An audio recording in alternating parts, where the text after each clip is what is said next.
Hi everyone, I'm Grace. Lately, the market's obsessed with AI, chips, and quantum computing, but there's one company quietly being left behind, not a newcomer, not a startup. It's Adobe, the creative giant we've used for over 20 years.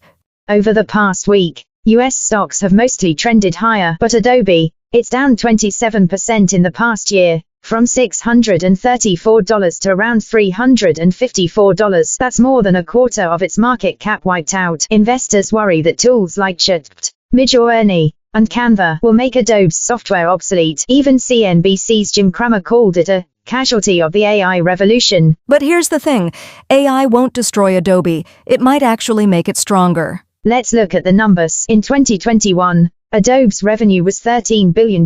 By 2025, it reached $22 billion, up over 60%. Net income rose from $5.3 billion to $7 billion.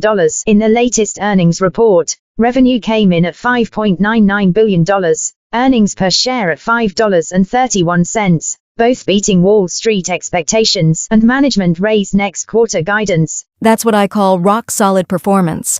The problem isn't in the numbers, it's in the mood of the market. Analysts estimate Adobe's fair value near $590 per share, yet it trades around $354. That's roughly 40–70% undervalued depending on the model. Wall Street's average target, $460. The company still generates strong cash flow and repurchased about 3% of its shares last year. No debt issues, no liquidity concerns. This isn't a broken company, it's a good business punished by fear. The market is scared of AI, but Adobe is already using AI better than anyone else. AI won't erase Adobe's moat because real value isn't in who can make a picture, it's in who can empower creators to make better ones. Digital media subscriptions keep growing. Annual recurring revenue just hit $18.5 billion, up 11% year-over-year. Adobe's Firefly and Sensei tools bring generative AI right inside Photoshop and Premiere. That's not disruption, that's evolution. Sometimes the market gets it wrong. It mistakes short-term fear for long-term truth. But great companies prove themselves with results.